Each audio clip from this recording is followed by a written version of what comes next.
Good afternoon, welcome to life line. ఈ రోజు మనం లైఫ్ లైన్లో మాట్లాడుకోబోతున్న టాపిక్ ఆటిజం, అలానే ఏడిహెచ్డి అంటే ఏంటి, లక్షణాలు ఎలా ఉంటాయి, ఒకవేళ పిల్లాళ్ళలో అలాంటి లక్షణాలు కనిపిస్తే పేరెంట్స్ ఏం చేయాలి, వివరించడానికి డాక్టర్ ఏఎం రెడ్డి గారు ఏఎంఆర్ ఆటిజం సెంటర్ హైదరాబాద్ నుండి జాయిన్ అవుతున్నారు. మీకు ఎలాంటి డౌట్స్ ఉన్నా స్క్రీన్ మీద కనిపిస్తున్న నెంబర్స్కి కాల్ చేసి డాక్టర్ గారితో మాట్లాడొచ్చు. నమస్తే అండి, వెల్కమ్ టు TV9. యా అండి, ముందుగా ఆటిజం అని, పిల్లాడికి ఆటిజం ఉంది అని ఎప్పుడు చెప్తారు? జనరల్గా ఆటిజం అనేది కమ్యూనికేషన్ కనుక లేకపోతే, ఐ కాంటాక్ట్ కనుక లేకపోతే, అంటే ఎవరికైనా జనరల్గా చిన్నపిల్లల్లో మనం పిలిచినా సరే మనకు రెస్పాండ్ కాకపోతే, మనం అబ్జర్వ్ చేయకపోతే, అంటే మెంటల్ కమ్యూనికేషన్స్, మానసిక కమ్యూనికేషన్స్ కనుక లేకపోతే అది అటెన్షన్ ప్రాబ్లం అయి ఉండొచ్చు, ఆటిజం అయి ఉండొచ్చు. ఇవి గమనించాలి. అంటే కనుక ఇక్కడ స్పీచ్ చాలామంది అనుకుంటారు ఆటిజం అంటే స్పీచ్ రాకపోతే ఆటిజం అనుకుంటారు, కానీ పూర్తి మెంటల్ కమ్యూనికేషన్స్ ఉండి స్పీచ్ రాకపోతే అప్పుడు స్పీచ్ ప్రాబ్లం. మైండ్ నుంచి సిగ్నల్ లేనప్పుడు స్పీచ్ ప్రాబ్లం వస్తుంది. చాలామంది అనుకుంటారు అంటే ఆటిజం ఉంటే స్పీచ్ ప్రాబ్లం ఉంటుంది అనేది. స్పీచ్ అనేది మైండ్లో నుంచి రావాలి. మైండే స్టేబుల్గా లేనప్పుడు, రెస్ట్లెస్ ఉన్నప్పుడు, కమ్యూనికేషన్ లేనప్పుడు సో స్పీచ్ అనేది రాదు. సో జనరల్గా మెంటల్ కమ్యూనికేషన్స్ ఎవరికైతే పూర్గా ఉంటాయో, ఎవరికైతే ఉండవో, ఎవరికైతే సో డైవర్టిఫైడ్ ఉంటాయో వాళ్ళను ఆటిజం కానీ ADHD కానీ అనవచ్చు. యా, అయితే పిల్లోడికి ట్రీట్మెంట్ ఇవ్వలేదు ఆటిజం ఈ సిమ్టమ్స్ ఉన్నప్పుడు, కమ్యూనికేషన్ సరిగా లేనప్పుడు, అంటే ఎలా ఉంటుంది అంటారు? ఈ ఫ్యూచర్లో అతను పెరుగుతున్నప్పుడు ఇబ్బందులు ఎలా ఉంటాయి? జనరల్గా ఆటిజంకి ADHDకి ట్రీట్మెంట్ లేదు అనేది జనరల్గా అందరికీ తెలిసిన విషయమే. ఈవెన్ అలోపతి మెడిసిన్స్లో కానీ, వేరే వైద్య విధానాల్లో కానీ ఏ విషయంలో కూడా దీనికి మెడిసిన్ లేదు అనేది ఉంది. బట్ ఆటిజం ADHD అనేటువంటి రూట్ కాజ్ విషయానికి వస్తే immune system, internal immune system, అది కూడా ఎక్స్టర్నల్ ఇమ్యూన్ సిస్టమ్ కాదు, ఇంటర్నల్ ఇమ్యూన్ సిస్టమ్ డిస్టర్బ్ కావడం వల్ల ఇవన్నీ వస్తాయి. ఈ డిస్టర్బెన్స్ ఎందుకు జరుగుతుంది అంటే కనుక తల్లిదండ్రుల యొక్క ఆరోగ్య స్థితిగతులు సరిగా లేకపోవడం వల్ల, వాళ్ళ ఇంటర్నల్ సిస్టమ్ డిస్టర్బెన్స్ జరగడం వల్ల వస్తాయి. ఆ ఇంటర్నల్ సిస్టమ్ డిస్టర్బెన్స్ తగ్గించడానికి ఒక హోమియోపతి అనేది మార్గం ఉంది.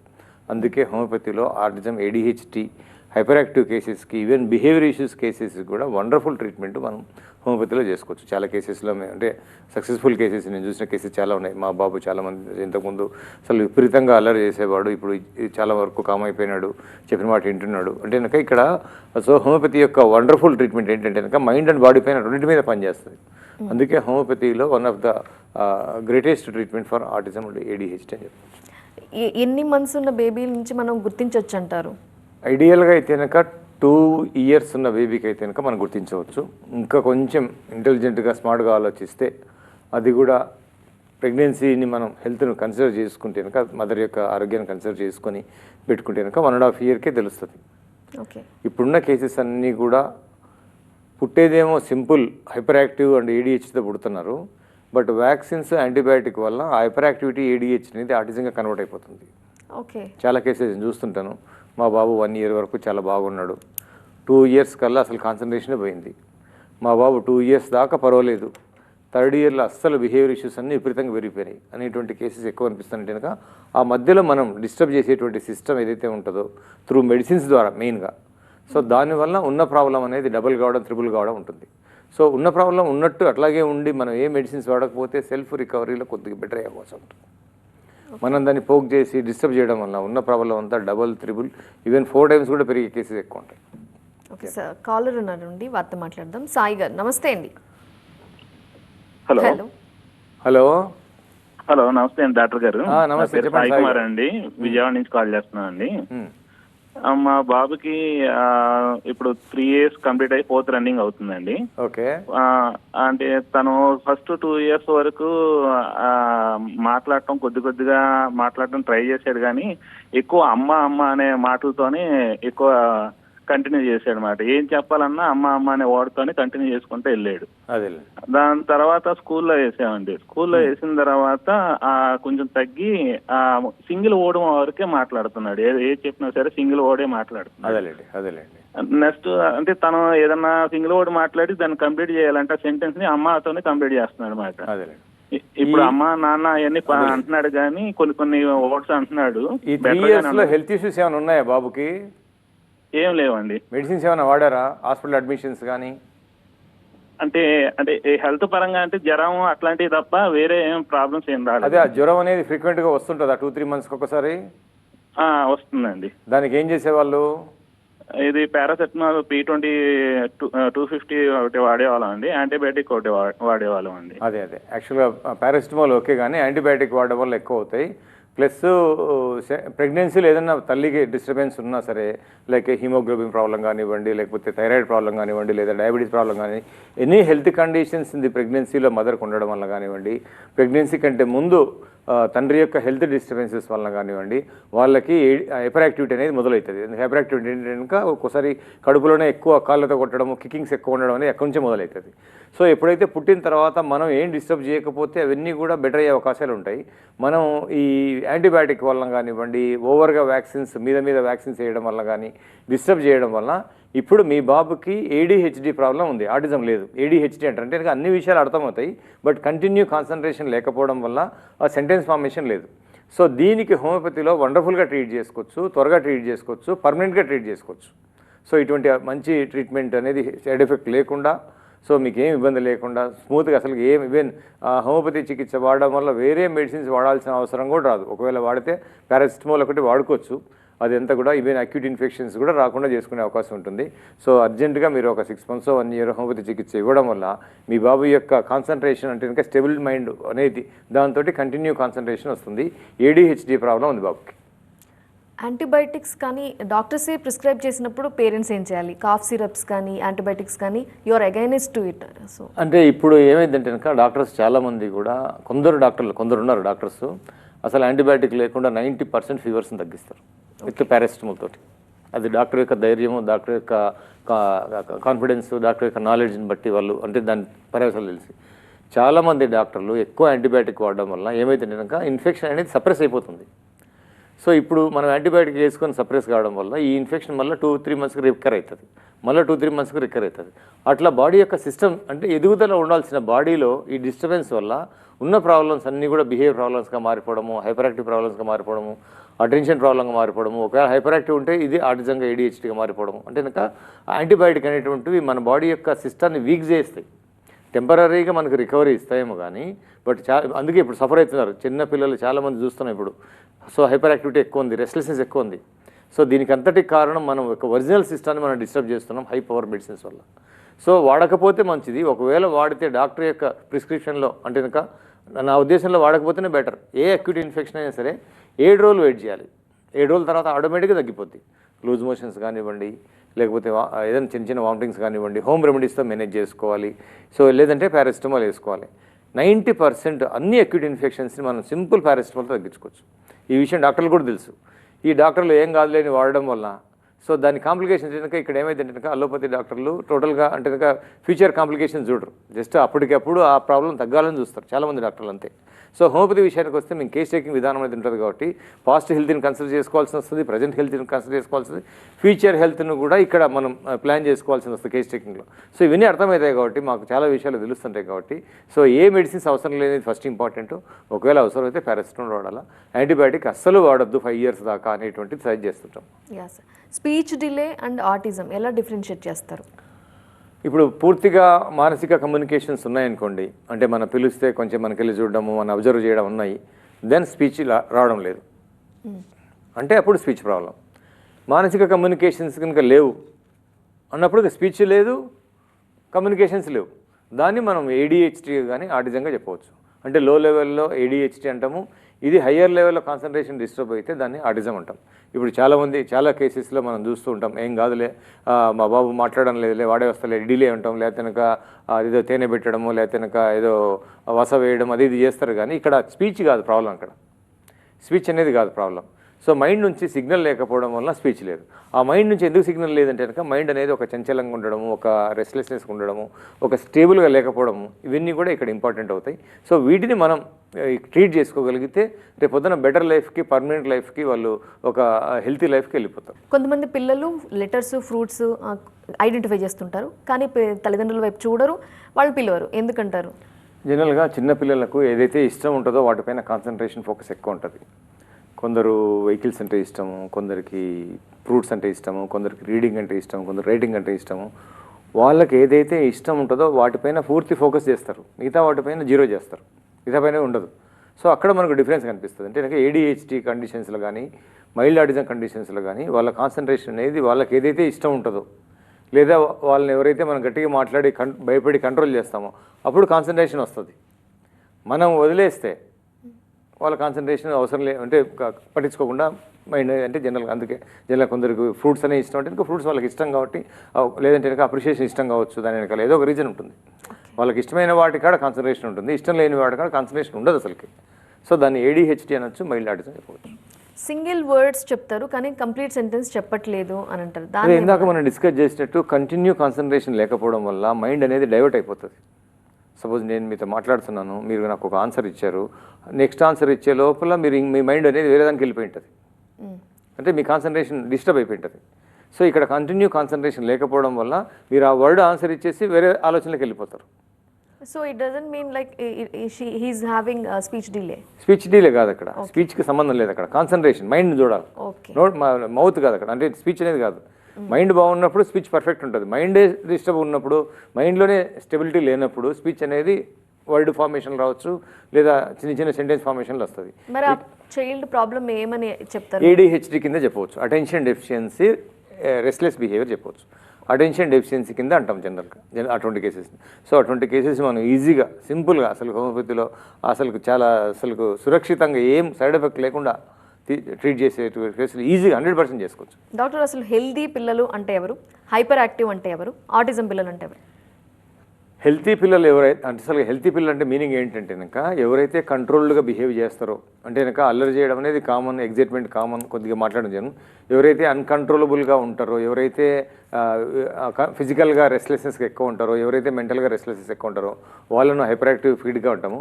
ఎవరైతే కంట్రోల్డ్ బిహేవియర్ ఉంటుందో, ఎవరైతే ఫోకస్డ్ బిహేవియర్ ఉంటుందో వాళ్ళని యాక్టివ్ చైల్డ్ అంటాం. యాక్టివ్ చైల్డ్ అంటే కనుక హెల్తీ చైల్డ్. సో ఈ యాక్టివ్ చైల్డ్ అనేది హైపర్ అయినప్పుడు సో వాళ్ళని హైపర్ యాక్టివ్ చైల్డ్ అంటాం. ఈ హైపర్ యాక్టివిటీ ఎప్పుడైతే మైండ్లోకి వెళ్ళిపోతుందో అప్పుడు అటెన్షన్ ప్రాబ్లం డెవలప్ అవుతుంది. ఈ అటెన్షన్ ప్రాబ్లం సివియర్ కండిషన్లోకి వెళ్ళినప్పుడు ఆటిజంలో వచ్చేటువంటి అవకాశం ఉంటుంది. కనుక ఇక్కడ నర్వస్ సిస్టమ్ అనేది ఒక స్టేజ్ నుంచి ఇంకో స్టేజ్కి, ఇంకో స్టేజ్ నుంచి ఇంకో స్టేజ్కి డిస్టర్బ్ అవుతుంటుంది. ఈ డిస్టర్బెన్స్కి అంతా కారణం మన ఇంటర్నల్ సిస్టమ్ డిస్టర్బెన్స్ జరగడం వల్లే. ఆ డిస్టర్బెన్స్కు పేరెంట్స్ యొక్క హెల్త్ కండిషన్స్ కావచ్చు, or medicated pregnancy is also one of the reason కావచ్చు. దీనికంటే కనుక ఈ IVF ప్రెగ్నెన్సీ కానివ్వండి, IUI ప్రెగ్నెన్సీ కానివ్వండి ఉంటాయి కదా. అంటే కనుక న్యాచురల్ ప్రెగ్నెన్సీ నుంచి ఎప్పుడైతే మెడికేటెడ్ ప్రెగ్నెన్సీలోకి మనం వెళ్తామో సో ఇవన్నీ కూడా డిస్టర్బ్డ్ నర్వస్ సిస్టమ్ ప్రాసెస్లో ఈ ప్రాబ్లమ్స్ వచ్చే అవకాశం ఉంటుంది. సో ఆటిజం అనేది నెక్స్ట్ లెవెల్లో, హై లెవెల్లో కనిపిస్తుంది ఇట్లా. సో యాక్టివ్ చైల్డ్ వేరు, హైపర్ యాక్టివ్ చైల్డ్ వేరు, ADHD చైల్డ్ వేరు, ఆటిజం చైల్డ్. వీళ్ళు మనం క్లినికల్గా మనం డయాగ్నోసిస్ చేయవచ్చు. దీనికి ఎటువంటి టెస్టులు ఏమి ఉండవు. పిల్లవాడిని ఒక 15 నిమిషాలు 20 నిమిషాలు అబ్జర్వ్ చేస్తే తల్లిదండ్రుల నుంచి వచ్చేటువంటి ఇన్ఫర్మేషన్ బట్టి మనం డిసైడ్ చేయవచ్చు. మదర్ ఏం చేయాలంటారు? ఈ మధ్యకాలంలో IUI, IVF ఎక్కువ చూస్తున్నాం, ఆ కేసెస్ ఉంటున్నాయి. మరి ఆటిజం రాకుండా ఉండాలంటే బేబీకి అంటే న్యాచురల్ ప్రెగ్నెన్సీకే వెళ్ళాలి. ప్రెగ్నెన్సీ అనేది యాక్చువల్గా ఏంటంటే కనుక న్యాచురల్ ప్రాసెస్, నేచర్ యొక్క న్యాచురల్ ప్రాసెస్. కొన్ని మిలియన్ సంవత్సరాల నుంచి మనకు ప్రెగ్నెన్సీ అనేది ఒక న్యాచురల్ ప్రాసెస్. ఇది దాన్ని మనం మెడిసిన్స్ ఇప్పుడు సపోజ్ మదర్కి ఏదైనా చిన్నప్పుడు హెల్త్ ఇష్యూస్ ఉన్నా, లేకపోతే మధ్యలో ఏదైనా హెల్త్ ఇష్యూస్ ఉన్నా, ఇవన్నీ రేపొద్దున అనిమిక్ ప్రాబ్లం కానివ్వండి, PCOD ప్రాబ్లం కానివ్వండి, థైరాయిడ్ ప్రాబ్లం కానివ్వండి, లేదా డయాబెటీస్ ప్రాబ్లం కానివ్వండి, లేదా ఏదో ఒక హెల్త్ ఇష్యూ డిస్టర్బెన్స్ జరగడం వల్ల వాళ్ళకి ఇన్ఫర్టిలిటీ ప్రాబ్లం వస్తుంది. ఈ ఇన్ఫర్టిలిటీకి మెడిసిన్స్ వాడడం వల్ల ఫోర్సిబుల్ మెడికేషన్స్ ద్వారా ఈ యొక్క హైపర్ యాక్టివిటీ వస్తుంది. సో అక్కడ మనం మదర్ యొక్క హెల్త్ని ఏ మెడిసిన్స్ లేకుండా ప్రెగ్నెన్సీ కంటే ముందు ప్లాన్డ్ ప్రెగ్నెన్సీ అంటారు. అంటే కనుక చాలామంది ఇప్పుడు పెళ్ళైనాక 1 మంత్కే ప్రెగ్నెన్సీకి వెళ్ళిపోతారు. ఆ టెన్షన్స్ నుంచి, ఆ ఎమోషన్స్ నుంచి, ఆ భయాల నుంచి 1 మంత్కే ప్రెగ్నెన్సీకి వెళ్ళిపోవడం వల్ల పుట్టే పిల్లలు కూడా హైపర్ యాక్టివ్తో పుట్టే అవకాశాలు ఎక్కువ ఉంటాయి. సో ఒక ప్లాన్డ్ ప్రెగ్నెన్సీకి వెళ్ళాలి. ప్లాన్డ్ ప్రెగ్నెన్సీ కనుక మైండ్ అనేది ప్రశాంతంగా ఉన్నప్పుడు, మన ఆరోగ్యం అనేది కరెక్ట్ కండిషన్లో ఉన్నప్పుడు ప్రెగ్నెన్సీ కూడా పర్ఫెక్ట్గా ఉంటుంది. ఈవెన్ తండ్రిది కూడా, ఇక్కడ నాట్ ఓన్లీ మదర్ది కాదు, ఈవెన్ ఫాదర్ కూడా రెస్పాన్సిబుల్. అంటే ఇక్కడ ఓవులేషన్ ప్రాసెస్లో డిస్టర్బెన్స్ వల్ల ఈ యొక్క హైపర్ యాక్టివ్ కిడ్స్ కానివ్వండి, ADHD కిడ్స్ కానివ్వండి, ఆటిజం కిడ్స్ కానివ్వండి వచ్చే అవకాశాలు ఎక్కువగా ఉంటాయి. ప్రాక్టికల్గా ప్రతి ఒక్క కేసుకి నా దగ్గర కేస్ టేకింగ్ ప్రాసెస్లో ఒక రీజన్ అనేది కంపల్సరీ ఫైండ్ అవుట్ అవుతుంది. ఎందుకు జరిగింది అనే దానికి నేను 99% కేసులకు చెప్తాను. దాదాపు వాళ్ళకి రూట్ కాజ్ ఏంటి ఈ యొక్క కేస్ టేకింగ్లో తెలుస్తుంది. సో దీన్ని బేస్ చేసుకొని ట్రీట్ చేయడం వల్ల ఇటువంటి కేసెస్ని బాగా మనం అద్భుతంగా ట్రీట్ చేసే అవకాశాలు ఉంటాయి. మంచి రిజల్ట్ కూడా వస్తుంది. అబార్షన్స్కి అలానే ఆటిజంకి ఏమైనా రిలేషన్ ఉందంటారా? అంటే అబార్షన్ అంటేనే it is not A something, ఏదో డిస్టర్బెన్స్ వల్ల అబార్షన్ అవుతుంది. ఇప్పుడు వాంటెడ్గా అబార్షన్ చేయించుకోవడం వేరు, మిస్క్యారేజ్ కావడం వేరు, అబార్షన్ వేరు. మిస్క్యారేజ్ అంటే కనుక తెలియకుండా మనమే కావాలని చేయించుకునేది. అబార్షన్ ఏంటంటే కనుక అబ్రప్ట్, సడన్గా మనం కావాలని చేసుకునేది. సో ఈ అబార్షన్ అనేది ఏమైతే అంటే కనుక మనకి యొక్క హెల్త్ డిస్టర్బెన్సెస్ బాడీలో సహకరించకపోతే, సో హార్మోన్ సిస్టమ్ ఏదైనా డిస్టర్బెన్స్ ఉంటే ఇవన్నీ కూడా అబార్షన్ అయ్యే అవకాశాలు ఉంటాయి. సో ఈ మిస్క్యారేజ్ వలన కానివ్వండి, అబార్షన్ వలన కానివ్వండి, మదర్ యొక్క హెల్త్ డిస్టర్బ్ అవుతుంది. కాబట్టి ఇంకా అంటే ఆల్రెడీ ప్రాబ్లం ఉండడం వలన అబార్షన్ అయింది. ఈ ప్రాబ్లం రెక్టిఫై కాకముందే మళ్ళీ హిమోగ్లోబిన్ ప్రాబ్లం లాస్ కావడము, లేకపోతే రక్తం పోవడం వల్ల నెక్స్ట్ మళ్ళీ ప్రెగ్నెన్సీకి ఈవెన్ అబార్షన్ అయినాక 3 monthsకే ప్రెగ్నెన్సీకి వెళ్తారు. వెళ్ళకూడదు అట్లా. కనీసం 1 year 2 years గ్యాప్ ఇవ్వాలి. ఎందుకంటే ముందు హెల్త్ ప్రాబ్లమ్స్ అనేది సెట్ చేసుకున్నాక మనకి ఏం పర్ఫెక్ట్గా ఉన్నప్పుడు దెన్ న్యాచురల్గా మనం ప్రెగ్నెన్సీకి వెళ్తే సో నెక్స్ట్ పిల్లలకు ఆటిజం పుట్టదు. ఫ్రీక్వెంట్గా ఎవరికైతే అబార్షన్స్ జరుగుతుంటాయో వాళ్ళకు కూడా హైపర్ యాక్టివ్ కిడ్స్ కానివ్వండి, ఏడిహెచ్డి కిడ్స్ కానివ్వండి, ఆటిజం కిడ్స్ కానీ పుట్టే అవకాశాలు ఎక్కువగా ఉన్నాయి నేను చూసేటువంటి కేసెస్లో. సార్ కాలర్ ఉన్నారు సార్, వారితో మాట్లాడదాం. నమస్తే అండి. Hello hello hello hello sir, నమస్తే అమ్మా, చెప్పమ్మా, గట్టిగా మాట్లాడండి. సార్ నా పేరు శ్రవణ్ కుమార్ అండి. చెప్పండి శివకుమార్ గారు. సార్ మా పాప 3 years అండి. పాపకు 3 years. ఓకే. ప్రజెంట్ అనేది పాపకు అనేది మాటలు రావట్లేదు, ఓన్లీ అమ్మ అని మాత్రమే అంటుంది సార్. ఎవరిని చూసినా అమ్మ అంటుంది. ఓకే. ప్రెగ్నెన్సీలో ఏదైనా డిస్టర్బెన్స్ వచ్చిందా మీ మిసెస్కి? ఏదండి? ప్రెగ్నెన్సీలో ఏదైనా హెల్త్ ఇష్యూస్ ఉన్నాయా? థైరాయిడ్? లేదండి అట్లేం లేదు. 2021లో పాప పుట్టింది. ఓకే. సో పాప పుట్టినప్పుడు 2 kgs పుట్టింది సార్. ఓకే. 2 kgs అనేది నార్మలే. ఓకే, అదేం తక్కువేం కాదు. అదే సార్, పాపకి ఏంటంటే చాలా షార్ప్ అండి. అన్ని అర్థమవుతాయి, అన్ని మూమెంట్ బాగుంటుంది, అన్ని అర్థమవుతాయి. కానీ ఓన్లీ అందరినీ అమ్మ అని పిలవడం, సౌగ్యం చేయడం, అమ్మ అన్నయ్య కొడుతున్నాడు, అమ్మ అన్నయ్య కొడుతున్నాడు అని చెప్పేసి. పాపకి ఏడిహెచ్డి ప్రాబ్లం ఉంది బికాస్ ఆఫ్ రెస్ట్లెస్ మైండ్ వలన. ఆ స్టేబుల్ మైండ్ కనుక వస్తేనక సెంటెన్స్ ఫార్మేషన్ అన్ని విషయాల్లో వస్తుంది. ఇక్కడ మాటలు కాదు ప్రాబ్లము, కాన్సన్ట్రేషన్ లేకపోవడం వలన పాపకి ఏడిహెచ్డి ప్రాబ్లం ఉంది. కంపల్సరీ ఇటువంటి ప్రాబ్లమ్స్కి హోమియోపతిలో పూర్తిగా నయం చేయవచ్చు ఖచ్చితంగా. ఒక 6 monthsలోనే కొంచెం బెటర్ అయ్యే అవకాశాలు ఉంటుంది, 1 yearలో కొంచెం బెటర్ అయ్యే అవకాశాలు ఉంటుంది. ఇందాక మీరు అన్నారే పాప బాగా యాక్టివ్ అని, చాలామంది అనుకుంటారు కానీ యాక్టివ్ అని, చిన్నపిల్లలు ఎక్కువ యాక్టివ్ ఉండకూడదు. ఓవర్ యాక్టివ్నెస్ కూడా, మైండ్ కూడా చాలా షార్ప్ అవసరం లేదు. చిన్నపిల్లల బ్రెయినే ఉండాలి, పెద్దగా అయినాక యాక్టివ్ బ్రెయిన్ కావాలి. సో చిన్నపిల్లప్పుడే పెద్దల బ్రెయిన్ ఉండేసరికి సో అదంతా కూడా హైపర్ యాక్టివ్ కిందకి పోతారు. అంటే మా చిన్నపిల్లలు మా వాళ్ళు అసలు పెద్ద పెద్ద మాటలు మాట్లాడతారు, అన్కంట్రోల్గా మాట్లాడతారు, అసలు నోరు ఖాళీగా ఉండదు, అన్నీ కూడా హైపర్ యాక్టివ్ కిందకి పోతాయి. హైపర్ యాక్టివ్ కామన్ థింగ్స్ ఇంపార్టెంటే కానీ హైపర్ యాక్టివ్ పెయిన్ చిన్నపిల్లలకు మంచిది కానీ కాదు. చాలామంది తల్లిదండ్రులు మురిసిపోతుంటారు, మా పాపకు ఎక్కువ తెలివితేటలు ఆయన. ఇవన్నీ ఆ తెలివితేటలు అనేది లైఫ్ లాంగ్ జరగాల్సిన ప్రాసెస్. అది చిన్నప్పుడే మనం మురిసిపోతే ఎట్లా? సో అవన్నీ కూడా మనకు మంచిది కాదు. సో యాక్టివ్ ఉండడం వేరు, హైపర్ యాక్టివ్ ఉండడం వేరు. ఓవర్ ఇంటెలిజెన్సీ చిన్నపిల్లలకు మంచిది కానే కాదు. ఇంటెలిజెన్సీ ఉండాలి, వెరీ గుడ్. అది ఓవర్ ఇంటెలిజెన్స్ అనేది ఒక్కోసారి అన్కంట్రోల్ మూమెంట్కి వెళ్ళి రేపు పొద్దున్న ఏదైనా మనం డిస్టర్బ్ చేస్తే ఇది ఇంకా అటెన్షన్ ప్రాబ్లంగా మారే అవకాశం ఉంటుంది. ఆటిజం అండ్ మెంటల్ రిటార్డేషన్ ఒకటేనంటారా? మెంటల్ రిటార్డేషన్ అనేది సమ్ ఇంటర్నల్గా క్రోమోజోమ్ అబ్నార్మాలిటీ కానివ్వండి, జెనెటికల్ ప్రాబ్లం వల్ల కానివ్వండి, అంటే కనుక ఒక బ్రెయిన్ డిస్టర్బ్డ్ ప్రాబ్లం వల్ల వచ్చేటువంటి సిస్టమ్. ఆటిజం అనేది ఓన్లీ న్యూరలాజికల్ డిస్టర్బెన్స్, అది అంటే న్యూరలాజికల్ డిజార్డర్ అంటారు. సో మెంటల్ రిటార్డేషన్ అనేది ఒక ప్రాబ్లం అనేది ఆల్రెడీ ఇంజెక్టెడ్, అంటే కనుక హెల్త్ కండిషన్స్, అది కూడా హెల్త్ కండిషన్స్ వల్ల జరగచ్చు, లేదంటే కనుక మెమరికం వల్ల జరగచ్చు. మెంటల్లీ రిటార్డెడ్ అంటే కనుక problem already, it is not a disorder. So mental retardation వేరైతుంది, ఆటిజం వేరైతుంది. ఆటిజం అంటే ఓన్లీ రెస్ట్లెస్ కండిషన్ వల్ల సో కమ్యూనికేషన్ లేకపోవడం అనేది దాన్ని ఆటిజం అంటాము. మెంటల్ రిటార్డేషన్ అంటే కనుక సమ్ గ్రోత్ ప్రాబ్లం, అంటే కనుక ఫిజికల్గా గ్రోత్ సరిగా లేకపోవడము, సమ్ బ్రెయిన్లో ఒక అబ్నార్మాలిటీస్ ఫిజికల్గా ఉండడము, ఈవెన్ ఎంఆర్ఐలో కానివ్వండి, లేదా అవన్నీ కూడా మెంటల్ రిటార్డెడ్ కండిషన్స్ వస్తాయి. మెంటల్ రిటార్డెడ్ కండిషన్స్ అనేది అంత ఈజీగా ట్రీట్ చేయడం కాదు, ఏ సిస్టమ్ కూడా, ఈవెన్ హోమియోపతి కూడా అంత ఈజీ కాదు. కొంచెం వరకు ఏదో సపోర్టింగ్గా బెటర్ చేసుకొచ్చాము కానీ బట్ ట్రీటబుల్ కాదు. But autism, ADHD, hyper active behaviour issues కేసెస్కి అయితే కనుక మనం చాలా బాగా ట్రీట్ చేసుకోవచ్చు. స్కిన్ క్రీమ్స్ కానీ లేదా పౌడర్స్ కానీ ఎందుకు వాడకూడదు అంటారు? అసలు పౌడరే వాడకూడదు. మనకు బాడీకి చెమట రావడం అనేది చాలా మంచిది. చెమట అనేది మన బాడీని హీట్ని బయటికి పంపించడానికి ఒక సిస్టమ్ అది. దాన్ని మనం కెమికల్స్ తోటి, పౌడర్స్ తోటి సపరేట్ చేయడం వల్ల ఆ హీట్ అనేది ఇంటర్నల్గా జనరేట్ అవుతుంది. సో పౌడర్ అంటే ఏంటి? కెమికలే కదా. సో క్రీమ్స్ అనేటువంటి కెమికల్ కదా. బాడీకి ఎక్స్టర్నల్గా కోకోనట్ ఆయిల్ కానీ, ఆలివ్ ఆయిల్ కానీ న్యాచురల్గా మనకు అవన్నీ అప్లై చేయగలిగితే ఇట్ ఈస్ సో వండర్ఫుల్ అవుతుంది. ఒకవేళ మనకు అంతగా డ్రై స్కిన్ ఉంది, కొంచెం ప్రాబ్లం ఉంది అనుకుంటే, లేకపోతే వదిలేస్తే ఏం అవసరమే లేదు. జనరల్గా మన బాడీకి అటువంటిది ఏం లేదు. సో ఆ పౌడర్స్ అనేటువంటి ఎటువంటి పరిస్థితులు చాలామంది చెమటకాయలకు పౌడర్ వాడతారు. ఆ చెమటకాయలు అనేది సప్రెస్ అయిపోతాయి. చెమటకాయలు అనేది బాడీలో హీట్ ఎక్కువ ఉండడం వల్ల ఎక్స్ప్రెస్ అయ్యేటువంటిది ఈ లక్షణాలు. సో దాన్ని బాడీ తగ్గించుకోవాలి కానీ మనం హెల్ప్ చేయకూడదు. అందుకే చెమటకాయల పౌడర్కి కానీ చికెన్ పాక్స్కి కానీ సో స్కిన్కి ఏ పౌడర్స్ క్రీమ్స్ రాయకపోతే చాలా మంచిది. ఒకవేళ రాస్తే నార్మల్ పౌడర్స్ రాసుకుంటే మెడికేటెడ్ పౌడర్స్ అస్సలు రాయొద్దు. ఓకే, అలాగే ఆటిజం ఉన్న పిల్లలకి మిల్క్ ఇవ్వద్దు అని చెప్తుంటారు మీరు, ఎందుకు? ఆటిజం ఉన్న పిల్లలకు మిల్క్ ఎందుకు ఇవ్వద్దు అంటే కనుక మిల్క్ అనేది యాక్చువల్గా ఇంకా మదర్కి బేబీకి ఉండవలసిన డైట్ అది.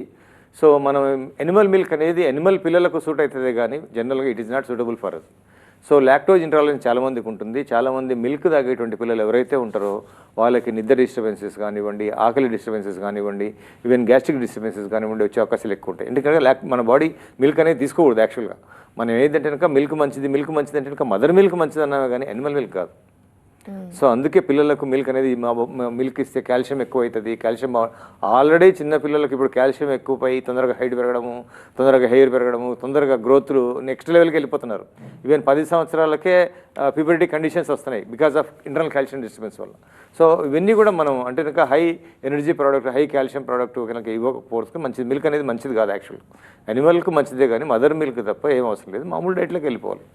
రైట్ అండి, thank you for joining today అండి. Autism, ADHD and speech delay ఎందుకు వస్తుంది, ఏం చేయాలి పేరెంట్స్ వివరించినందుకు థ్యాంక్ యూ. సో ఇది వాళ్ళ లైఫ్ లైన్. చూస్తూనే ఉండండి TV9.